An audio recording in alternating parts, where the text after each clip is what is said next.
I'm not starting this time. You are starting this You time. have to. Well, you have to scroll up then. You start. It just says you start the show. Oh, okay. Hi, I'm Amanda. This is MotoGoGo.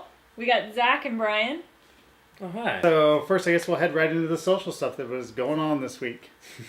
So we have a very intimate team relationship happening with Vinales and Rossi. And this is not the first photo that has this look. I don't think I ever saw Rossi look at Lorenzo like that, No. though. No.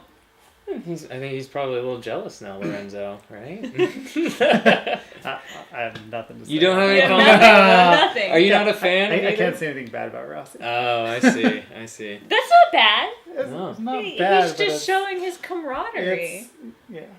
Okay. Well, I don't know what to okay, say. so there's also a reporter asked the question, like, why do you think Vinales is faster than you, to Rossi? And he said, he brakes later and he gets on the gas sooner. Yeah. That's a good answer. Yeah.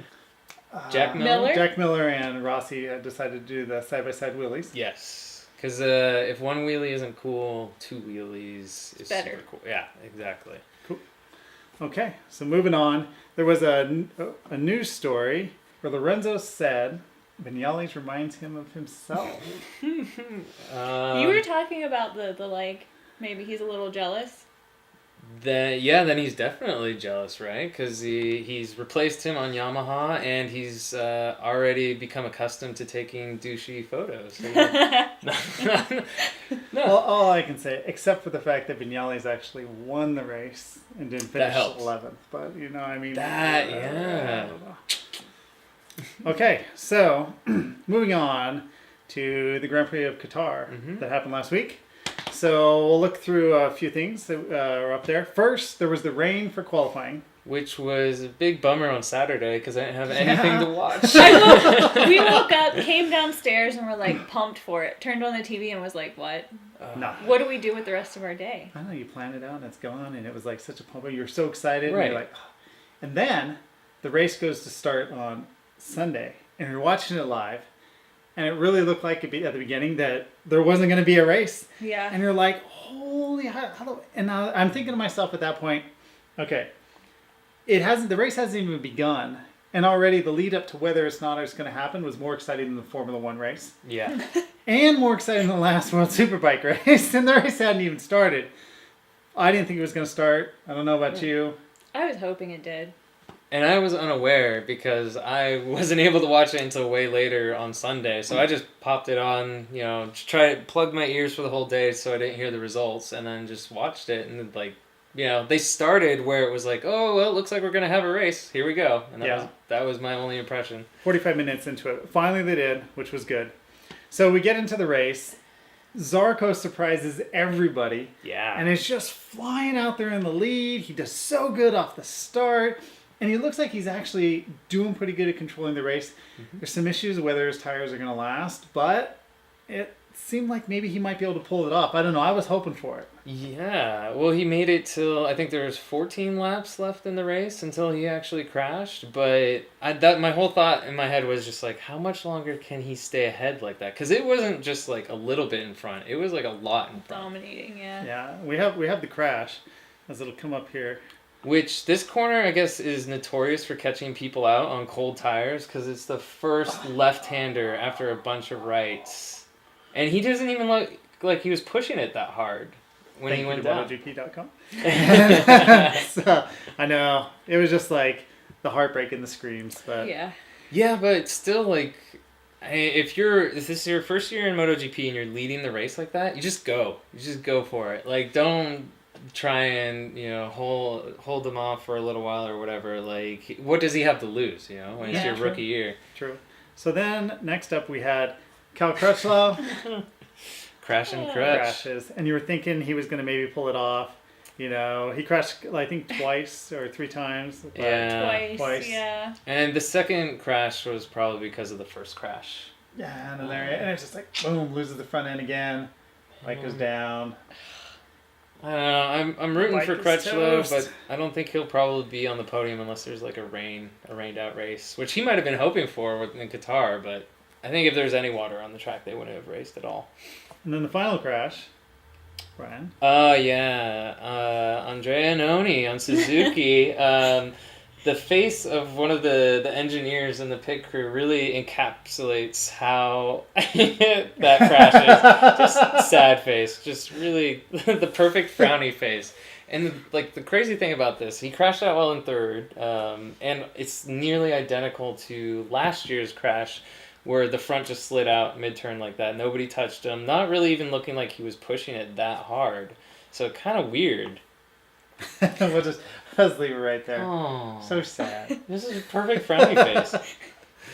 Okay, so moving on, we come to the end of the race, and Vinales managed to do it. He managed to go through all the way through preseason. Did I call that? You called Vinales. All the way to preseason, fastest. Everyone was there. Everyone was doubting whether or not he was going to be able to pull it off, and he does. Yes. So does that mean he's the real deal? Can he just keep continuing it through the season? It didn't look like the stress got to him at all. No. He has said, though, that he feels the pressure In the latest interviews. So, if he can handle the pressure, then hey. Yeah, the first race is probably one of the harder ones because there's the build up from the off season and stuff, and everybody expects him to do really well right now. I think what more than the pressure, what I was impressed by with him in the race was that he was like third for the majority of it, and then really right at the end is when he pushed. Him and Dovizioso were like trading passes on every turn, and you could tell like by the end of it, Vinales was going to probably beat him out. But just the sheer fact that he like waited and then made his move, and like he was passing Dovizioso like mid-turn and made it look really smooth. So he's probably going to be really tough for the rest of the year. Yeah, I'm kind of thinking so too. Second up, we had Dovi, who surprisingly it was like, I didn't really. Well, I guess I did expect to see him there because I called him in the thing. But when the race was going on, I wasn't sure it was going to end up that way. But the Ducatis look strong. One Ducati looks strong. Okay. Because I think... and Qatar does play to them, right? Because it's got the long straight. So. Oh, man. Yeah, when they're in the straight, you just see Dovizioso lining up and without Vinales. Horsepower, anybody could come from the back of the pack on a Ducati. It's true. It's anyone. Unless you're 11th place and you're 20 seconds off of the race leader like Lorenzo was. So last up on the podium, Valentino Rossi. Right. And I was reading something with Vinales where he said once he saw that Rossi was behind him, he couldn't actually believe it at first when he looked on his pit board and saw that he was back there. And he was thinking to himself, well, if he came all the way from 10th and he's right here, I think he's going to pass me. So that's when he upped his pace, hoping that Rossi wasn't going to pass him and mess up his race in the next couple laps. And but you got to give it to Rossi. Like I said, when it comes to race day, Rossi's the best one at racing. Figured this stuff out in the practice session. Said he made a big breakthrough, which hopefully translates to next week. Right. Or this week coming up. So. Well, it was interesting how well he did because there wasn't the qualifying. Like, it was just a free practice, you know? And so that kind of helped out Vinales starting on pole. Like, I'm wondering how well Rossi would have qualified otherwise, but... Doesn't it seem still kind of disappointing even when he comes in third? Like you want him to win? You always want Rossi to win. Like somehow he did great. Like that's really impressive that he got third, but it's like you still feel like he's not going to be able to get ahead of the other guys. Yeah, he has managed to win everybody over pretty much. So let's look at our predictions here. So last time we had Brian. You were the only one who actually called a position. Correct. So you had Vinales in first. Yeah. And then you had 2 out of 3. Davi didn't come in second, but I did have him for third, and I didn't realize how bad the Hondas were probably going to be at Qatar. Like both him and Pedrosa really struggled a lot more than I thought they would. So, but yeah. And then Amanda. So I called 2. Yeah. In the right position. So I called Dovi and Rossi, but I did not count on Vinales. And we both wanted Marquez to be in the top 3.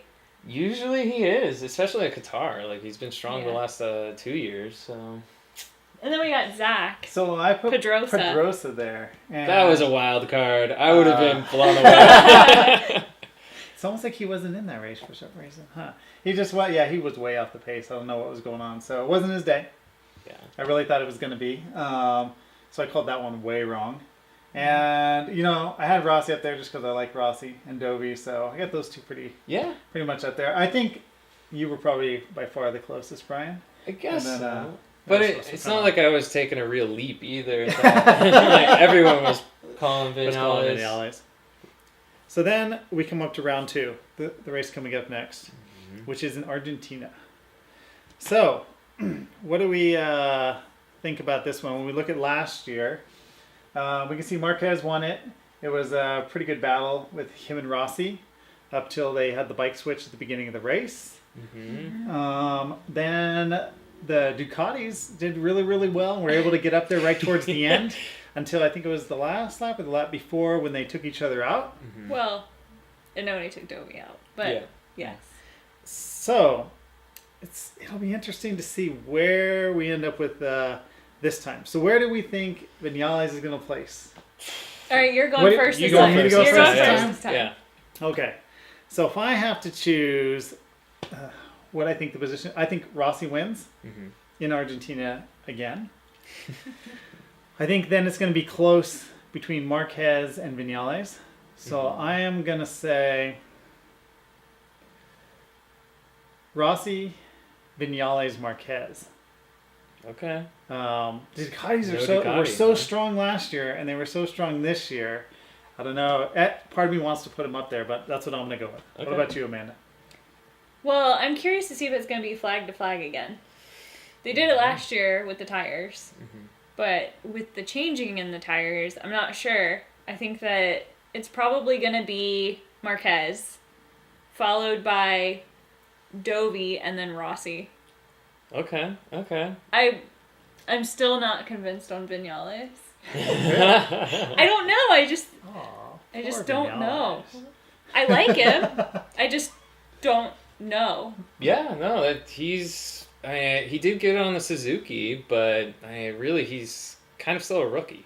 This is his third year in MotoGP and his first ride on the Yamaha. So, I don't think it's as big a jump from the Suzuki to the Yamaha as it was for Lorenzo from the Yamaha to the Ducati. So I think he'll do a lot better this year than Lorenzo. So you got Marquez for the win. Yep. Yeah. What about you, Brian? All right, so I think Davi's gonna be first place. I think the Ducatis are strong out of the gate this year, and I kind of want to see him win a race, first place, and also I think he's got like a little bit chip on his shoulder from last year when Inoni took him out. So Davi first. I'm gonna say Followed by Dovey and then Rossi. Okay. I'm still not convinced on Vinales. I don't know. I just don't know. I like him. I just don't know. Yeah, no, he did get on the Suzuki, but he's kind of still a rookie. This is his third year in MotoGP and his first ride on the Yamaha. So, I don't think it's as big a jump from the Suzuki to the Yamaha as it was for Lorenzo from the Yamaha to the Ducati. So I think he'll do a lot better this year than Lorenzo. So you got Marquez for the win. Yep. Yeah. What about you, Brian? All right, so I think Davi's gonna be first place. I think the Ducatis are strong out of the gate this year, and I kind of want to see him win a race, first place, and also I think he's got like a little bit chip on his shoulder from last year when Inoni took him.